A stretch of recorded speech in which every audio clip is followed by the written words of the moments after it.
I started this whole thing with a defense because H-Bomber Guy's the critic of Fallout 3 that I knew about best. Now, I was probably a little bit too harsh on him in that video, but I wanted to try to shed my negative emotions about that review before trying to move forward. But who knows, maybe I wasn't hard enough. Definitely not thorough enough, probably, but you know, trying to prove as I move along. And it worked to a certain extent, but bear with me a bit more longer if a bit of that bleeds through. This isn't really even about Fallout 3, but the videos criticizing the game that I really just want to investigate.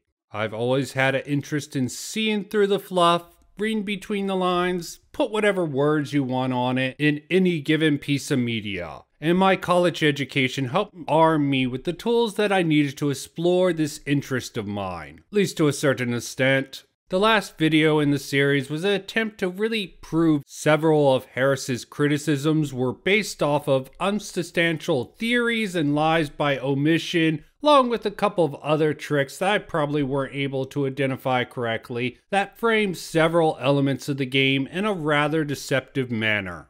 The rhetoric that Harris has laid down about 6 years ago now still seems to exist today, and diving back into it, I found that others have taken up his legacy and expanded on it.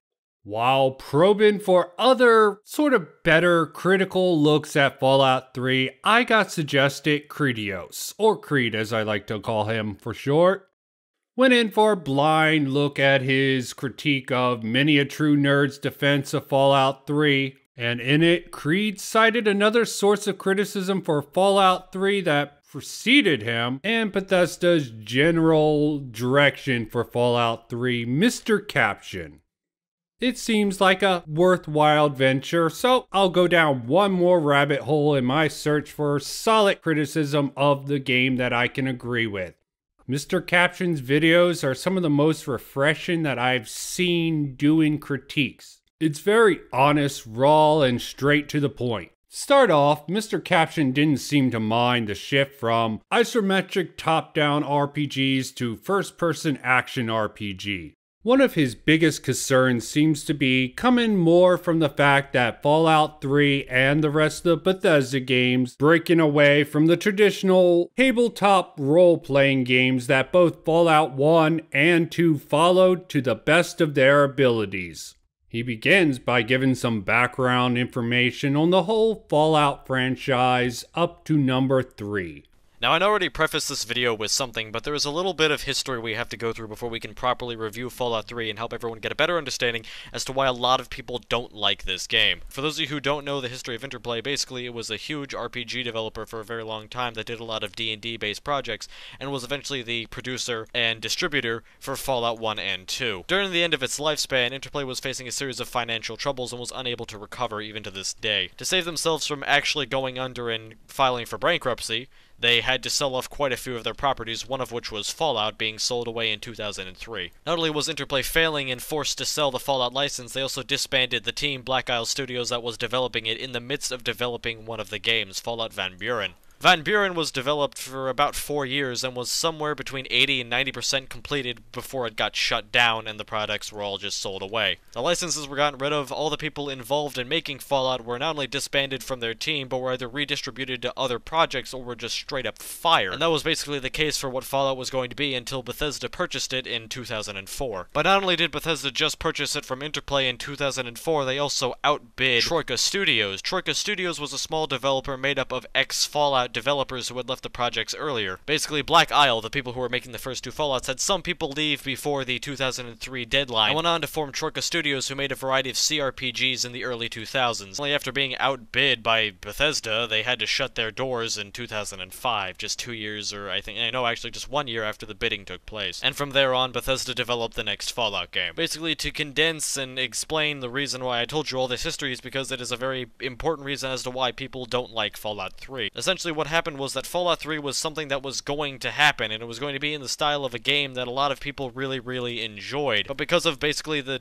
mishandling of a larger company that had more or less nothing to do with it, nor did they really care about it, and the outbidding of another large company that had nothing to do with it up until the point where they bid on it, Fallout 3 never happened and became a completely different game. Not only that, but Van Buren was slated to be one of the few games in the CRPG genre that were going to survive the 2000s and 2010s. I don't know how many people are actually privy to this information, but CRPGs, also known as games that are party-based, top-down, like Baldur's Gate and the original Fallouts, basically ceased to exist after the 90s. It was only up until about last year, or perhaps the year before, through the help of Kickstarter, that CRPGs really came back in even any kind of force. I wouldn't even say they came back in full force, because we only have a few games to the name of the genre. And as much as I personally appreciate the efforts of inXile and Obsidian Entertainment, these two studios cannot hold up the entire genre on their own backs. They are going to need help that they are not getting. And that right there is another very big reason as to why a lot of people don't like the way Fallout 3 became the game it became. Because a lot of people perceive it as having a game that they were promised stolen away from them at the last minute and replaced with something else that they didn't want. Before getting into the story, Mister Caption briefly addresses the criticism of how linear the story of Fallout 3 is, but he does not make that big of a deal about it. Finally getting back into the game, Mister Caption doesn't have much of a problem with the beginning of the game. You know, the whole birth to exiting the vault. Definitely likes it better than the beginning of Fallout 4. A game that introduces characters that they sort of seem like they want people to get an emotional attachment to. Then they immediately kill one off and steal the other one away. At least in Fallout 3, from what he says, the mother dies and the dad is the only one that they try to get you attached to family-wise. Then there's the whole vault life thing, but we'll get into that. Seems his only problem with this beginning is the fact that it exists. And yeah, of course, you as a player can also just do all this experimentation on your own, but if you've ever played a tabletop game, you'll know what I'm talking about. It's really a lot of fun to play a different person than yourself, because it's not something you can do in anywhere else. And it's different from acting, because it's not like a pre-written character either. It's one you come up with and can change whenever you want. It is, in my opinion, one of the most important things about role-playing games is to allow somebody to actually role-play. Fallout 3 doesn't do as much of that as I would like, because while it does allow you to have your own personality to some degree, you can either be kind of a dick or just kind of a nicer person, it doesn't allow you to have your own backstory, which is a very big part of literally any character ever. Characters in a game like this usually need to have some kind of backstory to explain where they come from, what their views are, and why they think that way, because if you don't know this already, I don't know how you don't know this already, but where people come from and who they grow up around very much affects how they view the world. And personally, I would like to be able to custom tailor that to whatever I want it to be, to fit my experience, to make my gaming experience just more fun. And I know what somebody's gonna say. They're gonna say, oh, but Mister Caption, you can just, you just fucking ignore the intro and do it yourself, yeah? You can just make up your own backstory. And if I'm going to ignore the entire intro to the game, then I think the intro has kind of failed its job. And that's mainly because it limits the backstory he can create for his personal character.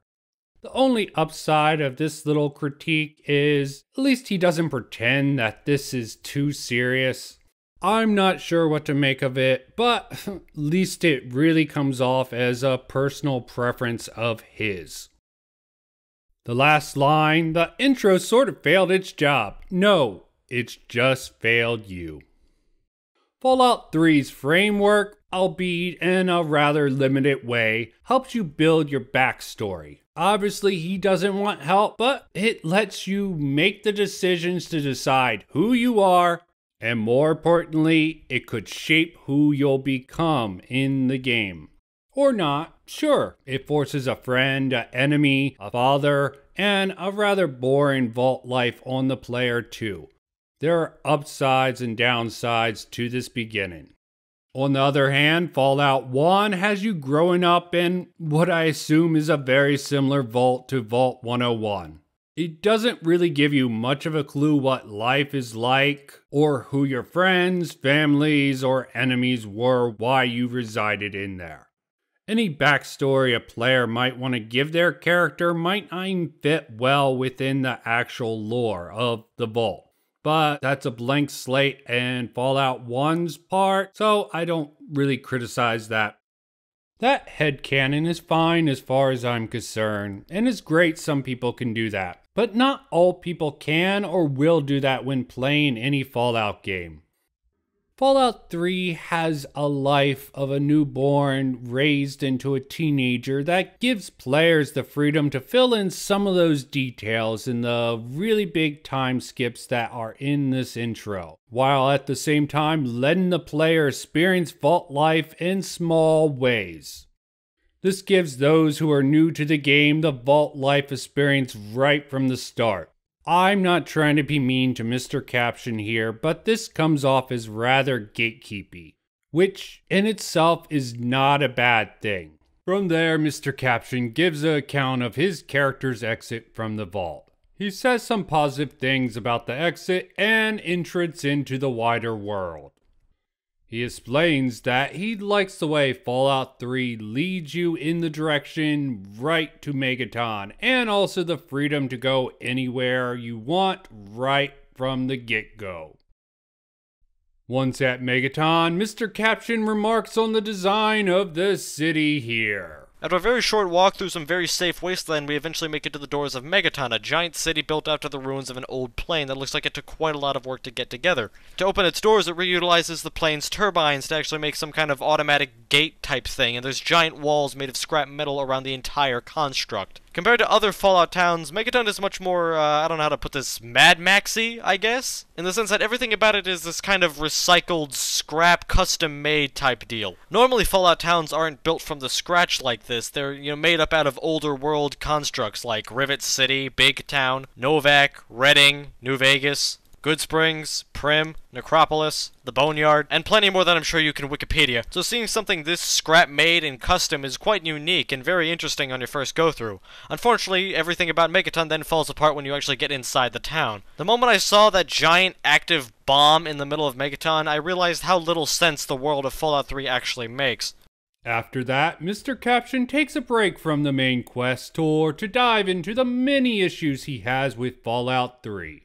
Why most of his rant, his words not mine, is sort of focused on water. It connects to food, which seems to be a major issue that Mister Caption is concerned with. Or rather, should I say, the food chain, and something like the circle of life.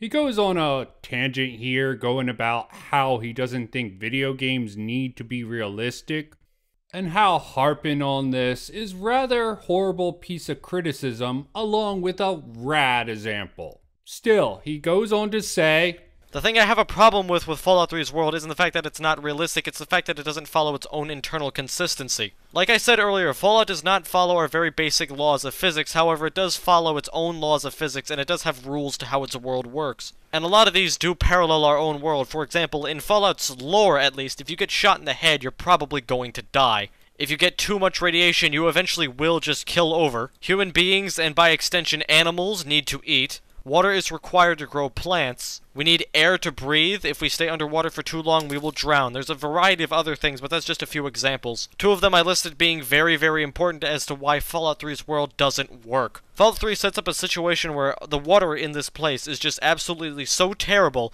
that plants cannot even grow here. That everything is dead. All the trees are dead. Everything outside of the Oasis, which is only a very recent development in Fallout 3's world, is dying or is dead and does not provide nutrition.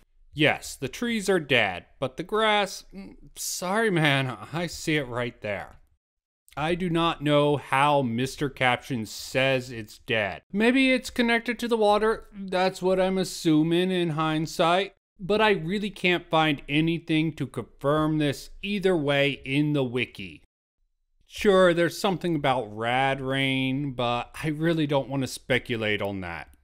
With that being said, I'm sure that barely anything can grow, but at least some form of grass, at least one that mutated in a way that it can deal with the radiation, can be found in the capital wasteland. And that's really what the Brahmin feed on.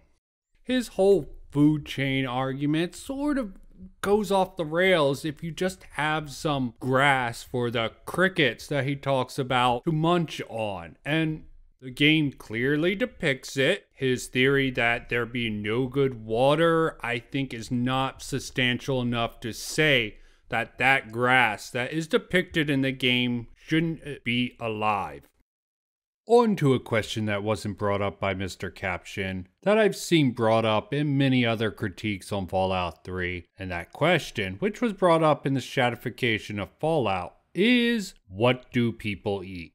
The answer is mostly meat. There are hunters in the Capital Wasteland, and not all of them are looking for just animals to eat. There are also traders.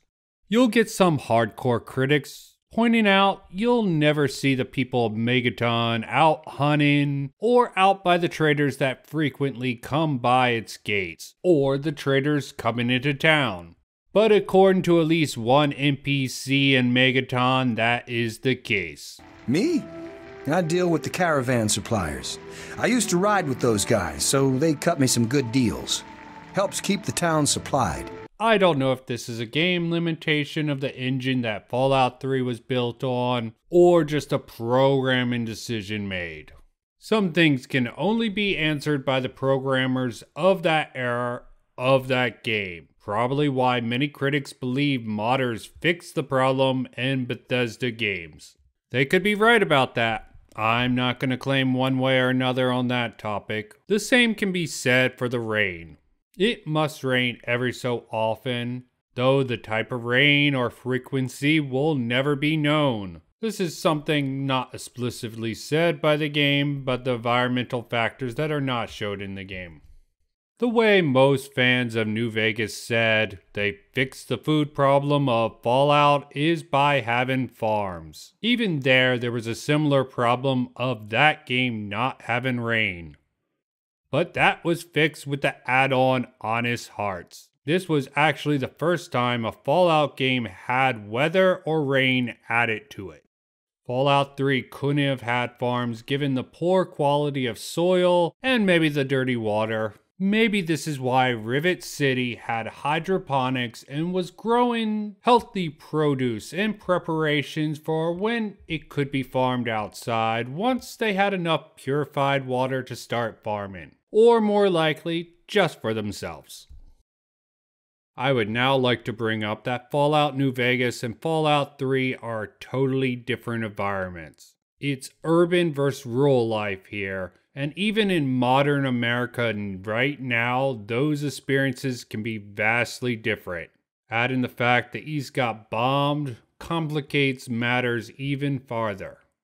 There are hunters so desperate for food that sometimes they become cannibal hunters. All these factors and more lead to a vastly different environment and attitude in the people of the Capital Wasteland.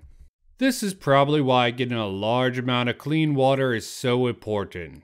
So farming, agricultural can begin again in the Capital Wasteland. As pointed out by a couple critics, not many residents seem concerned about the need for clean water Project Purity would provide. Now, this could be due to the hype up 19 years ago, leading to disappointment. I'm not actually banking much on that. Now, I'm not going to say everyone didn't notice that due to the fact that they were surviving. The better reason is something H-Bomber Guy would actually know about, or should know about. The reason simply is because most people would be used to life as it was. The Capital Wasteland stayed the same since probably their grandparents' generation, if not more. Only someone like a vault dweller, scientist, military mind would actually care about something like this. This might sound weird to you or me, but this could also just simply be the status quo was this way for so long that people are just accepting it. All the people in the Capital Wasteland are just so used to their normal lives, no matter how hard it might be. Now imagine going back in time 100 years and trying to convince people you can make something like the internet. Most of them would just think you're crazy. That might not be a good example, but it's at least one that people nowadays could understand. As long as the majority of the population have enough food and water to survive, they are perfectly fine with life how it is. And those who can't actually get those items, they are perfectly fine with how life is, or at least accepting of the facts. The same can be said about the bomb in the middle of Megaton. For people living in and around Megaton, that bomb has always been there. It is normal for them. Most of them wouldn't even think twice about trying to disarm or removing it from town because it has always been there. And it always has been safe within their entire lives since their parents' lives.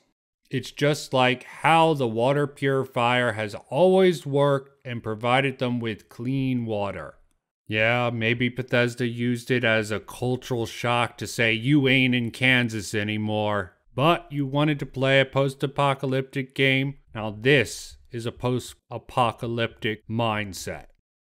Really, only the older, educated, and saner people of Megaton will know or care about the bomb and water purifier. And I'm guessing that isn't a large majority of them.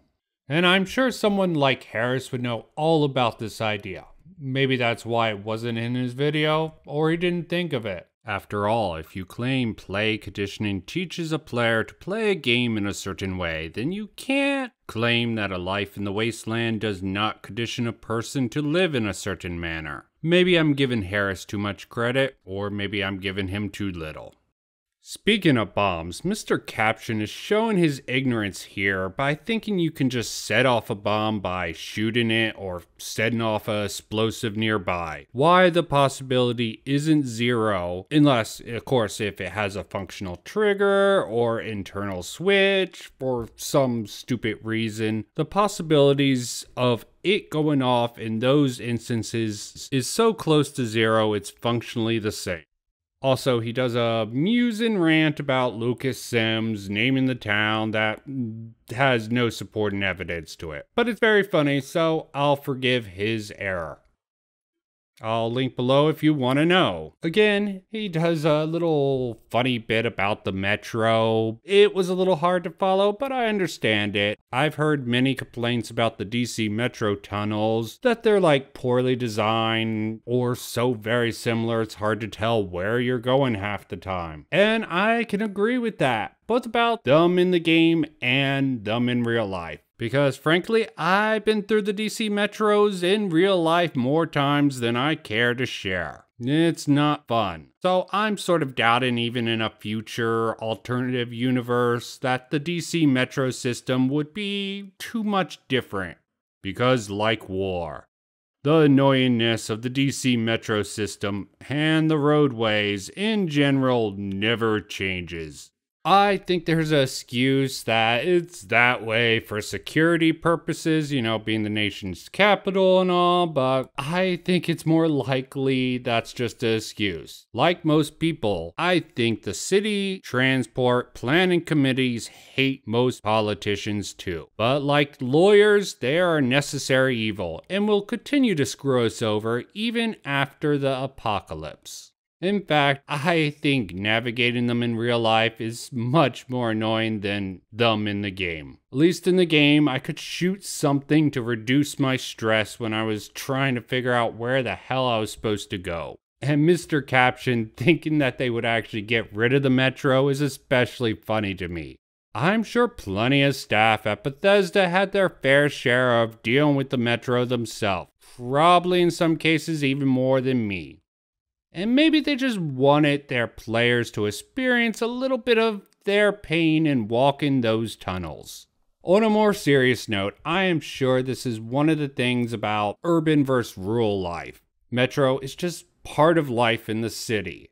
That or walking, because driving and parking can be a nightmare most days. Then we come to the Brotherhood, who apparently have become the goodwill as far as Mister Caption's concerned. Not 1,000 miles nor a century should be able to change them in most older fans' eyes, from what I can gauge. Sure, they're still bigoted as all hell. They just become a little more tolerant of others and a little less sure in their superiority. I really think Mister Caption plays up the help that they give to the Capital Wasteland. Sure, for the Brotherhood, they are very helpful, but most of the Brotherhood seems concerned with securing vital key positions and running patrols for super mutants, not caring if they kill a few sentient ghouls in the process. Sort of like how I see the US was hoping out in the Middle East with all our troops. Apparently, to Mister Caption, this is stupid. Fine. I think he and many other critics who make this criticism doesn't think this critique through. The Brotherhood could only remain the Brotherhood of interplay Ascidian games by maintaining their isolation from the general population of the Wasteland. By sending Lions' team out to the Capital Wasteland, that over time would definitely change the Brotherhood. There's actually a common complaint in storytelling if a character doesn't grow during the story, or even between stories sometimes. The same can be said about the various factions of Fallout. There are a number of events that could have caused the Brotherhood members to change in this game due to their experiences, and exhibit this type of growth. Why vague about it, the story does give several hints that at least one event happened that could do just such a thing. And that is when the Lions Brotherhood members reach the pits. Another funny thing that Mister Caption doesn't think that the Brotherhood of Steel can use is GNR for any purpose outside of helping good old Three Dog. Him raging in ignorance is funny as all hell. I take no offense to it. He even admits that the Brotherhood of Steel is a quasi-religious militant order, yet he still thinks it's weird that a group sent to a distant location would not be changed at all by seeing the country, and that it's almost ridiculous they would decide to break away from the stagnant organization with all their traditions, and that they're just so helpful to the locally embedded DJ securing communications for no good reason. Just to be clear, having the only influencer of a sorts of the Capital Wasteland is an extremely effective tool in swaying the DC Ruins residents' opinions about the Brotherhood. His naivety and passion is quite endearing. He's even baffled that a certain portion of this group broke away from the Lions unit, calling themselves the Outcasts. Let me just explain it this way. The Outcasts, who actually had the original Brotherhood's sort of traditional mindset still not beat out of them by their experience, still proceeded to defy direct orders from their superior. Any quasi-religious soldier would definitely take that with some dishonor. And more likely than not, like most prideful groups who break away, they eventually turn that mark of shame into a proud badge of honor. Seriously, Lions is sending all his dudes out to die with no way to replace them other than, breaking the Brotherhood's one rule of do not associate with the fucking Wastelanders, and everyone's cool with that. Like, you never hear any dialogue about soldiers worrying about how many people didn't come back from a mission or whatever. Everyone's just like, yeah, go Lions, Brotherhood of Steel, kill the super mutants, we got this. And even in the story, the Brotherhood of Steel doesn't seem to have any repercussions for what they do. Like, there is no consequence other than leaving a couple of corpses around the game world to Lions doing this. They always win. They win everything they do. They face like zero hardships. They get their giant stupid fucking robot. They get their fucking Jefferson Memorial shit. They fucking defeat all the Enclave forever and win the game. Just ignore all those dead people. Who fucking cares? We win. Woo! And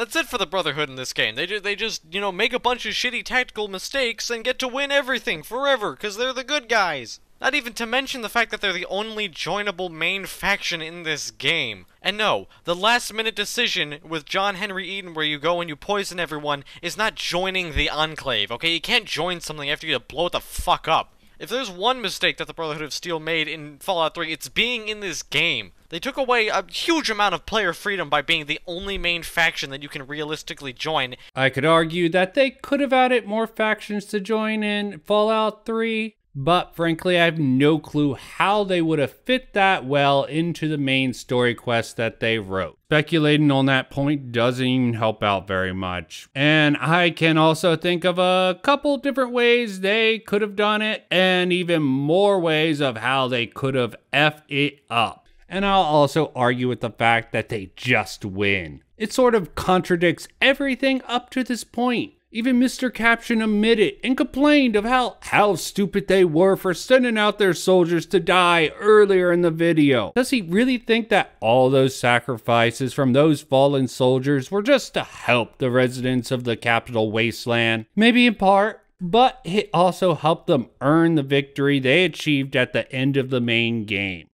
A 40-year war between the NCR and the Brotherhood of Steel, which at first the Brotherhood of Steel starts to win because they have much better soldiers, right? But the NCR just has the numbers. They just constantly throw people at the Brotherhood of Steel until they break. So as the war progresses, the Brotherhood of Steel starts to lose, and they have to retreat back into their bunkers, and they lose a lot of their soldiers and their resources and stuff like that. I mean, you see NCR soldiers wearing their power armor, for God's sake. So I gotta ask, in a wartime situation, and I believe the Brotherhood of Steel that were sent over to the capital wasteland were sent in the 2250s? So, 10 years after the war, why in a wartime situation, even if you're winning, would you send a massive amount of your fighting force across the country to a place you know nothing about, don't know how to get to in any real sense, like it's on the other side of the country, but you don't know what's in the way, just to scout out some potential advanced technology? Like, really, they're sending a huge portion of their main fighting force, an entire chapter of people, including an elder and the heir of Roger Maxson, the founder of the Brotherhood of Steel, a folk hero to these people, out across a giant stretch of land that they know is very, very dangerous and could get a lot of people killed, to a place they know nothing about, especially the capacity of the danger of the place, just for some technology they don't know is there or not. There might be good tech. Maybe we should go send our fighting force halfway across the country. No, actually, it's across the country, just to see, maybe there's something there. Come back if you find anything. But not only that, you send this entire fighting force across this incredibly treacherous, landscape. Right, you send them across this whole nation filled with shit that's gonna kill them. Don't even know how they got the supplies to do this. How they carried like 3 months of food around with them to a place that, for all you know, could just be a giant crater in the ground. And they didn't give them their best power armor. I'll sort of agree with the logic behind this, at least on the surface. Sending out the Lion's expedition force was a risk, but that's a fairly common thing. It's risk versus reward. It's like asking why anyone gambles when it's well known you are more likely or not to lose. It's also more common for those cocky alpha male types with a little bit of extra funds to lose to indulge in this sort of behavior. And when you take a risk, you don't send your best assets. You give them the minimum amount of supplies and equipment to get the job done. As far as I know, this is how certain military minds tend to work, at least from what I've read and know. And I can already hear what some people are gonna say. Caption, you're thinking too hard about it, man. You're thinking too hard. You're just thinking too deeply about it. It's just a game, mate. It's just a prank, bro. You're not supposed to think about it, man. It's just a game. You're just supposed to have fun. And that is not an argument. I'm sorry, but you're not supposed to think about it is a terrible argument. A piece of media should not get worse because you think about it, okay? What the hell kind of excuse is that? You're thinking too hard, man. Stop thinking so hard. Just accept what you're being given and like it. It's like whenever I hear somebody say, oh, we should appreciate Bethesda for all the things they do for us. Like, no, they're doing their fucking job. We should not appreciate them. We should criticize them when they make mistakes. Never in your life just sit there and accept something because of who it's made by. Well, I won't disagree with that. But that's why I'm making this video series, to see how well these critiques hold up. Thinking is good. I don't think Mister Caption is thinking deeply enough about it.